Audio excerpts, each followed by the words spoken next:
Alright, I start this video. I know it's grainy, it's hard to see, but this is your view out in the middle of the ocean.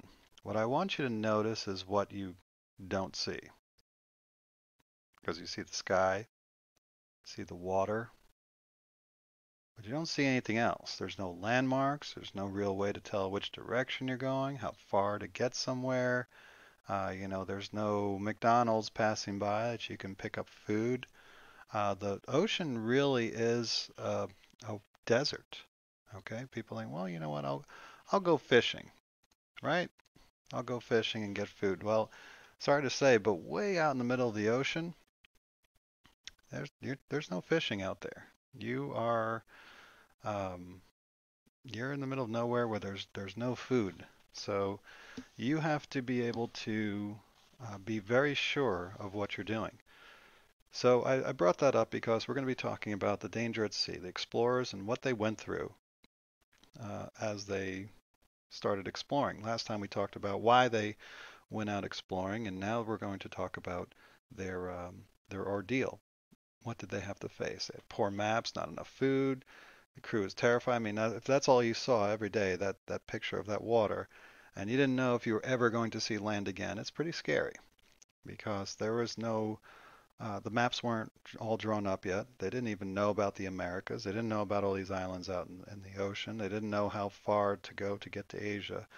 Um, so it was a very scary thing. I mean, really, you start to understand with the whole Black Death and the mentality of the Europeans that, they just wanted to make their life mean something before they died because they didn't know when that was going to be. And it was just in their general makeup at the time to go ahead and take these risks that no one else was willing to take. There were plenty of people that started doing this from all different countries that the book will go into. But what I'd like to focus on are these two boxes right here. And of course, Christopher Columbus. We're coming up on Columbus Day. Even though we really don't celebrate it anymore, Christopher Columbus is responsible for getting the whole exploration into Europe. Otherwise, we would have seen just explorers really going around Africa.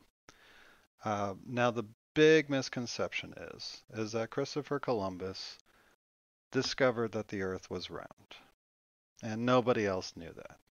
And I have to tell you, that is absolutely not true. Everybody knew the world was round. The problem was we didn't know how big it was.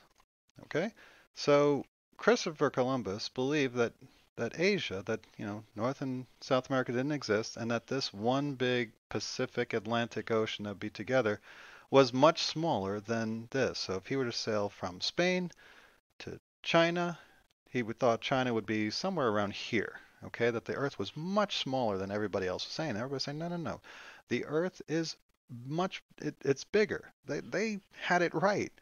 So they all knew the Earth was round, that you could go this way, but that this ocean was going to be too. Imagine if North and South America were not in this map. Just, erase them from this map. And that this is one big ocean here. When we talk about Christopher Columbus barely made it to these islands over here. I mean, just barely by the skin of their teeth. I mean, they went past the point of no return. Um, so when they're sailing, they had no choice but to keep going. And if they used up all, they've sailed as far as they could before they all starved to death, they probably would have gotten to about here. Nowhere near China. Nowhere near any, get close to Hawaii maybe, but they probably would have died right somewhere over here if there was no land masses to land on and get food and water and resupply and so forth. They would have run out of food and starved somewhere around here, I'm guessing. So that's what everybody was saying is that there's just water. It's too far to get to China. You're never going to make it.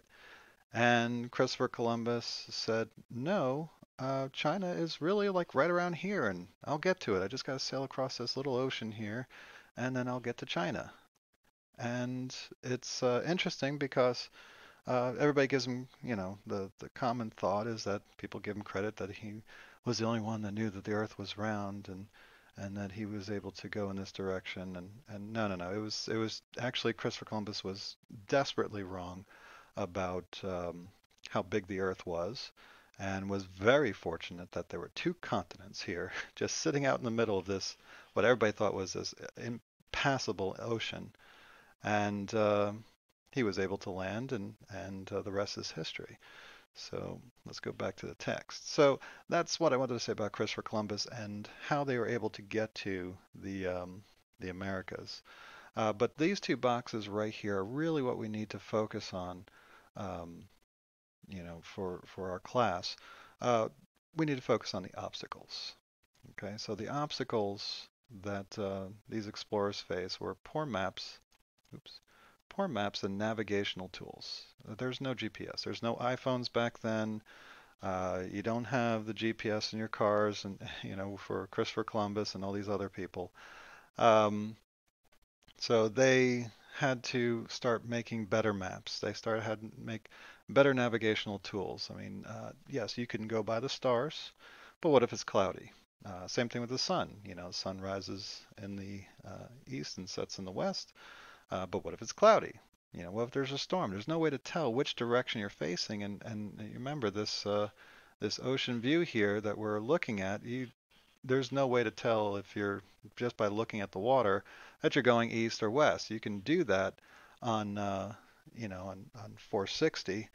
You can tell which direction. You can look at the mountains, like, okay, well, that way, or look at the moss on trees or whatever else, signs that you can tell from the land to know which way you're going. But in the ocean, there's no such advantage. So they need to come up with tools in order to get there. Because if you don't have a good map and you have poor navigational tools, you don't know which way you're pointing, you can go around in circles in the ocean and not even know it, and then your food runs out and everybody starves. Which brings it to the next one, disease and starvation. So you only have a certain amount of room on each ship to put food on, and that has to last. I mean, if they find rats in the food or bugs, or it something happens to the food, or the trip goes on longer than they thought it would, then you're going to run out of food, and of course, without food, you die. Also, probably even bigger fear was disease. If somebody gets sick on the ship, there's nowhere to go. You can't, it's very difficult to isolate the person that gets sick, and then they start spreading the disease. Everybody gets sick, and who's left to take care of them? Even if it's not a life-threatening disease, if you guys are all very sick on a boat, there's nobody to sail the ship, and you guys are in big trouble. So disease and starvation were number two reason why it was, and you can't go to MedExpress or to a hospital or a doctor. You are out at sea. So you rely on whoever's on the ship, and that's it. Fear of the unknown. Now this is a big one. They're going into areas they don't know what kind of creatures are out there, how bad the storms are going to be, when they get to the other lands, are those people going to accept them, be nice to them, shoot them, whatever. It, interesting story about Christopher Columbus. He landed in right over here in Hispaniola, which is right by Puerto Rico and by Florida. Cuba is a little bit off, but he landed in Hispaniola, and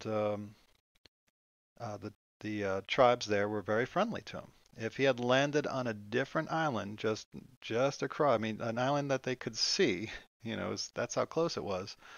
He would have run into a very aggressive tribe that would have killed his men on sight.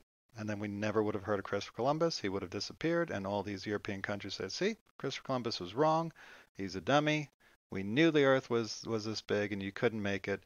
And nobody would have come across, at least for a very long time. So that was a very important event. Very lucky for Christopher Columbus to run into the nice tribes instead of the very aggressive tribes. So, but I mean, that's what they were working with. They did not know what they were going to face, and this thing is not cooperating. They didn't know what was out there, and that's very scary. If you ever been in a situation where you don't know what's coming next, and that there could be danger out there, that really raises your survival instincts.